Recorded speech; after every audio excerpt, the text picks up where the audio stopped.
तो चलिए शुरू करते हैं। थाने में घुसा और बोला आग लगा दूंगा। योगी जी देखिए, इसे कहते हैं जलवा, इसे कहते हैं जलवा। क्यों? क्योंकि आप कार्रवाई कर सकते हैं बजरंग दल पर।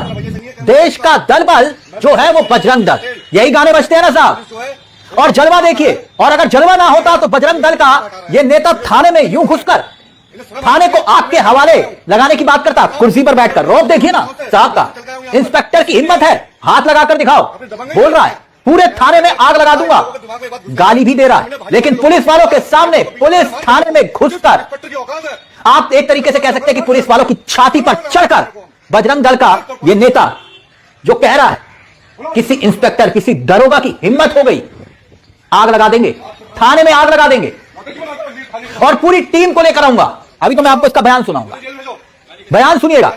जिस इंस्पेक्टर की औकात है, जिस दरोगा की औकात है, मार के दिखाओ मुझे।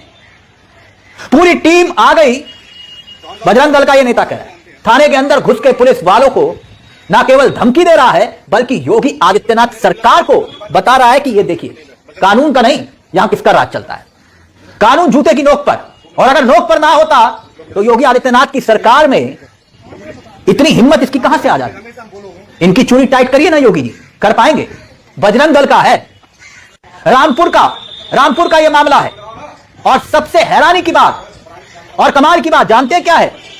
शासन प्रशासन सरकार थाने के अंदर घुसकर धमकी देने वाला, आग के हवाले करने वाला, इसे मामूली सी सफाई पेश की इसने और बाद में इसको माफ कर दिया। पहले जरा इसके तेवर देखिए। और फिर ये करंट आ कहां से रहा है जानते हैं? अजीत डोभाल, हमारे अजीत डोभाल जी, इनका बयान आपको सुनाऊंगा। सिर्फ बात मोदी जी की नहीं है, ये हिम्मत कहां से आ रही है वो आपको पता चल जाए। कोई और होता एनकाउंटर में लंगड़ाते हुए भी चलता, हाफ एनकाउंटर में, मगर ये बजरंग दल का है। कमाल देखिए, सुनिए सर। यहाँ का पुलिस वाला भैया सही है, कैमरी पुलिस का। मैं बजरंग दल का कार्यकर्ता सूरज पटेल। यहाँ पर पुलिस जो है एक जिहादी मामला है, वहां पर मैं उससे मिलने गया तो ये लोग मुझे वहां से हटा रहे हैं, मुझे उससे बात नहीं करने दे रहे हैं। इन्हें शर्म आनी चाहिए कि मैं करने क्या आया हूँ, हिंदुत्व के लिए मर रहा हूँ और माधव मैं बाहर अपने गाँव से मेरे से चल गया हूँ। यहाँ पर इन्हें शर्म नहीं आ रही है, अपने दबंगई में रहते हैं। कैमरी में एक बार कांड हो चुका है। कौन है ये लोग, कहां से आते हैं? लोगों के दिमाग में बात घुस गई है कि हमने भाजपा के लोगों को पीटा था, नेता को पीटा था। मार के देखो, जिस इंस्पेक्टर की औकात है, जिस दरोगा की औकात है, मार के देखो मुझे थाने को। मैं तो कौन बचाता है? अब आप जानते हैं इसमें इतनी हिम्मत कहां से आई होगी? गौर फरमाइएगा। राष्ट्रीय सुरक्षा सलाहकार अजीत डोभाल, इनके बयान पर गौर करिएगा। ये देखिए क्या लिखा है जानते हैं? मंदिरों को लूटा गया, हम असहाय रहे। राष्ट्रीय सलाहकार कह रहे, सुरक्षा सलाहकार अजीत डोभाल। बदला लेना होगा, युवाओं में आग होनी चाहिए। अब एक सवाल मैं आपसे पूछना चाहूंगा, अजीत डोभाल जो कह रहे हैं, किससे बदला लेना होगा? अगर मंदिर तोड़े गए इतिहास में, तो आज किससे बदला लेंगे? औरंगजेब से? अफगानिस्तान पर चढ़ाई करेंगे, पाकिस्तान पर न्यूक्लियर बम गिराएंगे? यहां पर बैठकर अजीत डोभाल देश के युवाओं को कह रहे हैं जो मंदिर पहले गिराए गए उसका बदला लो। किससे बदला लो यह भी तो बता दीजिए। औरंगजेब से लेना है, अकबर से लेना है, बाबर से लेना है, या किससे लेना है? जैसे कि आप देख सकते हैं प्रधानमंत्री नरेंद्र मोदी पतंग उड़ा रहे जर्मनी के चांसलर के साथ, दिन भर सोमनाथ मंदिर में थे, डमरू बजा रहे थे, डमरू।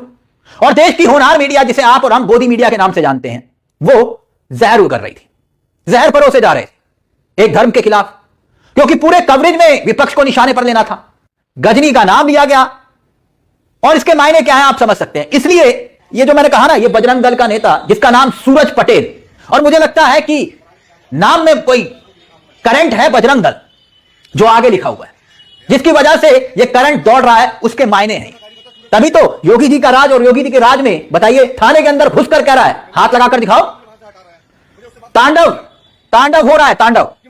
और ये उसकी वानगी है। और यकीन मानिए दोस्तों, मेरा सवाल आपसे है, अगर ये किसी और धर्म का होता और अगर ये बात कह रहा होता तो देश की होनहार मीडिया क्या कर रही होती, क्या कर रही होती? और इस वक्त ये शख्स किस तेवर में है, एक बार फिर से देखिए। मुझे जेल ले जाओ,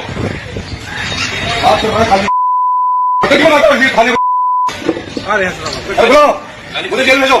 गाली कैसे दे रहे हो? गाली आप शांत, आपसे बात नहीं।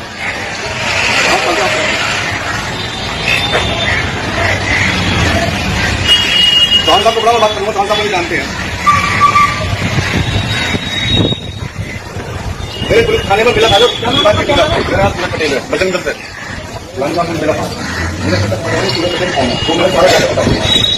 डाटा उनसे जो मिला लगता है पूछ लो उनसे पूरी टीम आ गई हम बोलोगे। और इसी उत्तर प्रदेश के अंदर याद करिए, विपक्ष के नेता अगर किसी पीड़ित के घर जाने की जिद करते हैं तो उन्हें रोका जाता है। 2 दिन पहले का ही तो वाक्य है। किस तरीके से मेरठ के कपासाड़ में, मेरठ और रामपुर ज्यादा अंतर नहीं है इसमें, करीब करीब है, एक ही इलाका कह लीजिए, और सैकड़ों हजारों पुलिसकर्मी मेरठ में तैनात कर दिए गए। पूरे गांव को चारों तरफ से घेर लिया गया, मीडिया कर्मियों तक को पीटा गया, कवरेज करने के लिए रोका गया, और वहां पर विपक्ष के सांसद पहुंचना चाह रहे थे, लेकिन उनके साथ सलूक क्या हुआ आपको याद आया ना। मैं इसलिए बता रहा हूं क्योंकि अब एक वो शख्स तो थाने में घुसता है, धमकी देता है पुलिस को, और दूसरी तरफ विपक्ष अगर जाने की जिद करता है मेरठ में तो पुलिस उनको रोक लेती है, और ये शख्स छाती पर चढ़कर धमकी देता है, किसी की हिम्मत नहीं हो पाती साहब। क्यों? क्योंकि ये बजरंग दल का है। जेल की सलाखों के पीछे डाल के इसकी कमर को सीधा करना चाहिए था, लेकिन पुलिस नतमस्तक हो गई। 56 इंच की छाती क्या होती है ये बता रहा है, कानून जेब में, ये बता रहा है। सरकारी मुलाजिम के सामने किस तरीके से बर्ताव करना चाहिए, क्या इसको सबक सिखाना चाहिए था? लेकिन साहब जलवा है, तभी तो मैंने कहा योगी जी देखिए ना, यही तो होता है जलवा। तभी तो रामपुर के अंदर यह शख्स थाने के अंदर घुसा, खुलेआम कहता है जिस इंस्पेक्टर की, जिस दरोगा की औकात है मार के दिखाओ, और फिर उसके बाद गाली देता है, थाने को आग के हवाले करने की बात करता है, कहता है कि टीम आ गई तो थाने से खींच कर ले जाएंगे, खींच कर।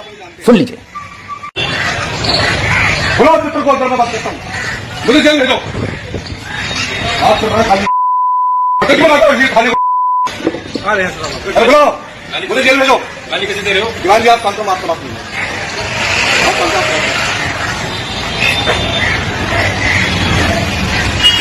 चौहान साहब को बड़ा बात करूंगा, चौहान साहब मुझे जानते हैं। मेरे पुलिस थाने पर मिला था जो पटेल है बजरंग दल से,